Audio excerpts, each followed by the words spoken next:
반갑습니다. 확증 편향이라는 말이 있습니다.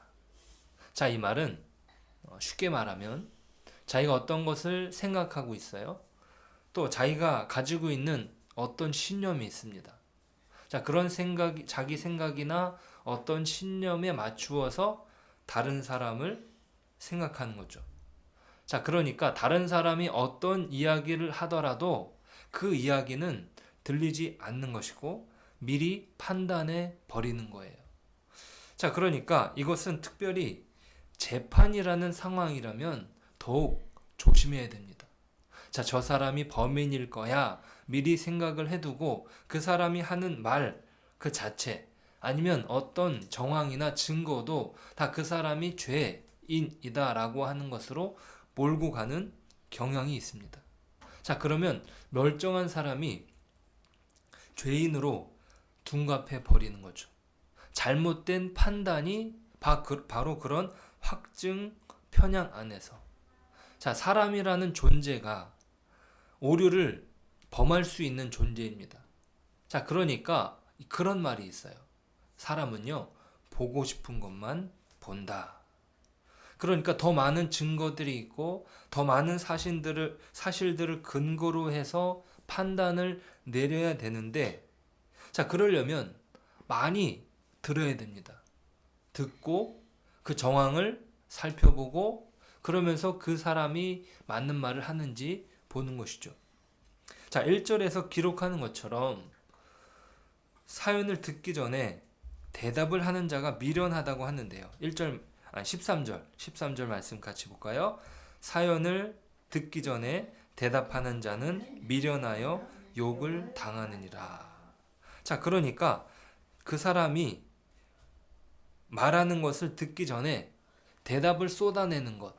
자, 그러니까 자기가 먼저 말을 다 해버리는 것은 결국에 망신을 당한다는 거예요. 욕을 당한다고 하는 것이죠.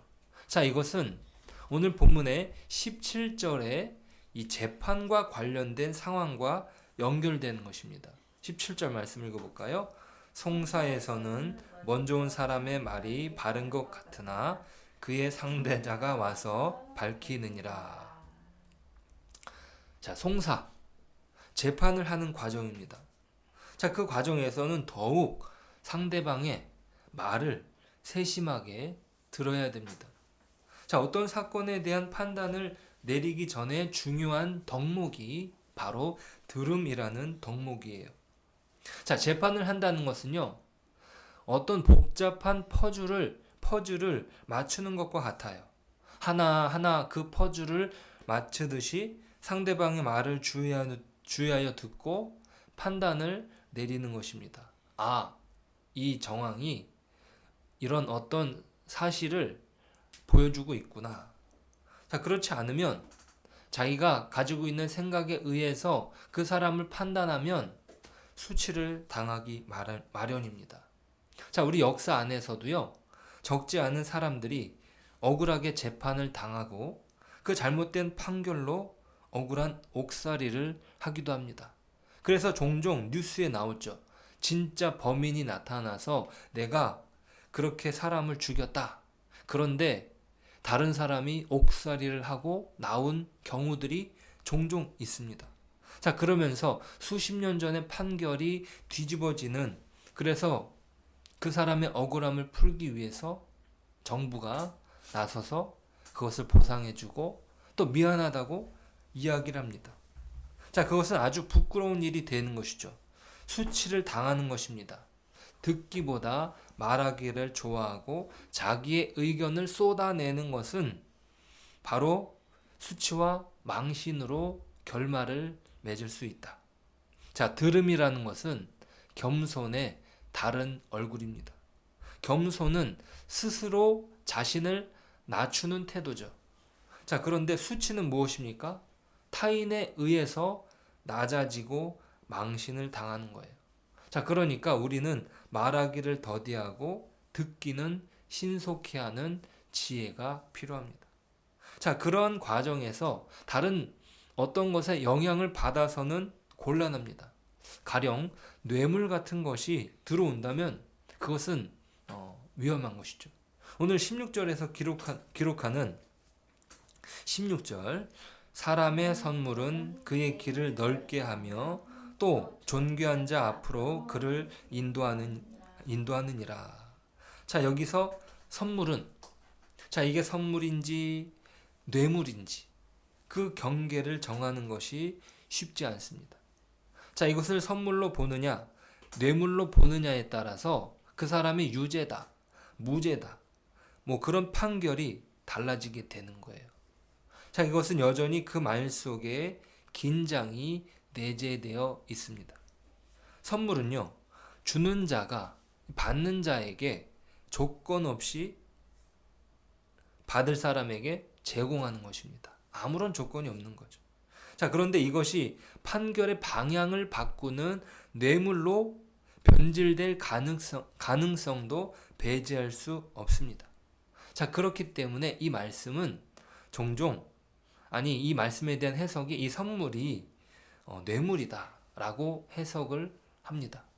그래서 선물을 장려하는 취지가 아니라 어떤 현실의 한 단면을 보여주는 것이라 하겠습니다. 자, 오늘 14절은 이렇게 말합니다. 사람의 심령은 그의 병을 능히 이기려니와 심령이 상하면 그것을 누가 일으키겠느냐. 자, 병이라는 것이요. 자, 현대에 이르러서 어떤 그 병의 원인을 더 밝히게 되는데, 많은 병들의 원인이 마음에서 비롯된다는 것이 밝혀지고 있습니다. 자, 여기서 심령이라는 말은 마음을 뜻합니다. 또 그의 의지를 얘기합니다. 그러니까 병이 걸렸어요. 자, 그런데 병이 낫고 싶은 의지예요. 자, 그런 단호한 의지를 가지고 있는 사람은 육체가 어떤 병에 걸려 있어도 이기게 만든다는 이야기입니다. 따지고 보면 암에 걸리는 분들이 많습니다. 제 주변에도 있는데요. 자, 그런데 암에서 회복되는 사람들을 보면 대개 어떤 사람들이냐? 바로 이 병 때문에 나는 죽었다. 내가 이러다가 가족들한테 누가 되는 것 아닌가. 이렇게 병에 붙들려 있는 사람들은 악화되기가 쉽고, 병을 잊어버리고 그래 내 운명이면 할 수 없지. 그러나 남은 세월 다 즐겁게 사는 거야. 뭐 그렇게 생각을 하면서 그 병을 대하면 오히려 회복되는 경우가 아주 많이 있답니다. 자, 마음이 무너지면 일상을 충실히 살아낼 수 없는 거죠. 자, 그러면 더욱 절망 속에 빠져들게 됩니다. 자, 마음을 지킨다는 것이 얼마나 중요한 것인지 우리는 알아야 합니다. 자, 여러분, 예전에 이 나치 수용소에 갇혀 있는 사람들 있지 않았습니까? 자, 그분들 중에 살아남은 사람들이 어떤 사람이었느냐 조사해 보았을 때 적극적으로 자기 자신의 마음을 다잡았던 사람들이라고 합니다. 자, 자신이 인간이라는 사실을 그 누구도 해칠 수 없는 존엄한 존재라는 사실을 잊지 않으려고 했던 사람들이 더 살아남을 가능성이 많았다는 것이에요. 자, 그러니까 심령이 상하면, 이 마음이 속상하면 세워지는 것이 쉽지 않습니다. 무엇보다 마음속에 하나님이 허락하신 소중한 그 형상을 붙들고 나아가는 것이 중요하다 하겠습니다. 자, 19절 보실까요? 19절은 이렇게 기록합니다. 노엽게 한 형제와 화목하기가 견고한 성을 취하기보다 어려운즉 이러한 다툼은 산성 문빗장 같으니라. 모든 가정이 그렇지는 않지만 그렇게 일반화시켜서 많이 이야기를 합니다. 이 남편이 아내에게 해서는 안 되는 일이 있다고 그래요. 자, 그건 자신의 아내에게 운전을 가르치는 일이라고 합니다. 네. 조금만 인내하고 가르쳐도 좋을 텐데 그게 잘 안 되는 거죠. 말투가 달라지고 또 그 말투를 해석하는 과정에서 갈등이 일어납니다. 오해가 생기는 거예요. 또 가족들 간에 이 자녀들에게 이 공부를 가르쳐 주는 일도 뭐 영어나 수학이나 이 자녀들에게 가르쳐 주는 것도 화를 더 잘 내게 된다고 합니다. 이 과외를 잘 하시는 선생님도요, 자기 자녀는 가르치지 못한다고 그러잖아요. 선생님들도 다 그런 이야기를 하십니다. 다른 집 아이들을 가르치면 화가 안 나는데 내 아이를 가르칠 때는 화가 나는 거예요. 자, 이게 왜 그러냐면 기대하는 바가 있기 때문이에요. 이 정도는 얘가 하겠지. 이런 생각 속에서 어떤 기대치가 있는데 이 가족들 사이에서는 그 기대치가 더 높은 것입니다. 가족들에게 더 서운한 것은 내가 가족들에게 받고 싶은 대우가 있어요. 자, 그런데 그것이 무너지면 서운한 감정이 듭니다. 자, 이것이 누적되면 저 사람이 나를 함부로 대하는구나, 그런 마음이 드는 것이죠. 저도 예외가 되지 않습니다. 자, 이 부분에 쉽게 넘어지는 것이 사람인 것 같습니다. 자, 그러면서 사람들이 애완동물을 키우는 거예요. 이 애완동물의 의미는 무엇이냐면 자신을 전폭적으로 지지해주고 받아주는 경험을 이 애완동물을 통해서 간접적으로 경험한다. 자, 이것이 우리가 가지고 있는 어떤 씁쓸한 자화상입니다. 자, 그런 면에서 노엽게 한 형제와 화목한다는 것은 어려운 것이에요. 자, 이 형제는 가족들, 자기 피를 나눈 형제를 말합니다. 자, 그것은 얼마나 어렵냐면 견고한 성을 취하는 것보다 어렵습니다. 노엽게 한 형제는 문자적으로 상처를 입은 성난 형제입니다. 이 형제들 사이에 화를 더 많이 내는 거예요. 자, 그러니까 마음의 분노가 내재되어 있어서 감당하기가 어렵습니다. 자, 이 때문에 다툼은 요새의 문빗장 같다고 그랬어요. 닫힌 성문처럼 마음을 닫는다면 정복하기 어려운 견고한 성처럼 성난 형제와 관계를 회복하는 것은 어려운 것입니다. 자, 그러니까 사실은 싸움이 일어나기 전에 시비를 멈추는 것이 좋습니다. 그러니까 싸움 직전까지 가려고 한다. 거기서 멈추는 것이 좋은 것이. 자, 예수님께서도 그렇게 말씀하셨죠.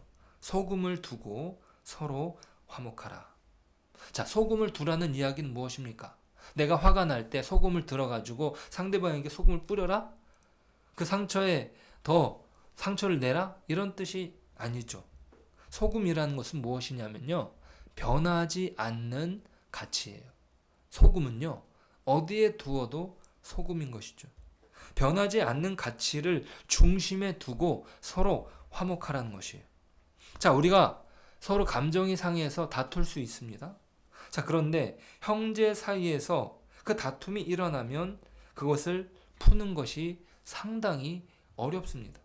자, 그런데 그 사이에 소금을 두라는 것은 변하지 않는 가치를 기억하라는 거예요. 자, 그 다툼으로 서로에게 어떤 분이 일어날 수 있습니다. 화가 날 수 있어요. 자, 그런데 거기에서 변하지 않는 가치는 무엇입니까? 바로 그 둘 사이는, 그 관계는 바로 형제라는 것이죠. 그것은 변치 않는 사실입니다. 아무리 다투어도 형제라는 사실은 잊지 말아야 되는 거죠. 그래서 중요한 것은 다툼이 일어나기 전에 시비를 멈추는 것이에요. 자, 그리고 다툼이 일어났다면 누군가 한 명은 손해보기로 작정하는 것입니다. 내 몫을 챙기는 것보다 내가 이렇게 대우를 받아야 되는데 라는 생각을 갖는 것보다 누군가 먼저 내려놓고 다시 생각하는 거죠. 저 사람이 나한테 이렇게 대우해 줘야 되는데 생각하지 말고 상대방의 입장에서 그를 위해 뭔가 해주기 시작할 때 화해의 문이 열리는 것입니다. 그런 것 같아요. 네. 누군가 내려놓는 것. 그 시작은 다른 사람이 아니라 자신이 그 시작을 하는 것입니다. 나의 입장보다 다른 사람의 입장을 두고 생각하는 것. 그리고 서로에게 변하지 않는 가치를 두고 양보하는 것. 이것이 필요합니다.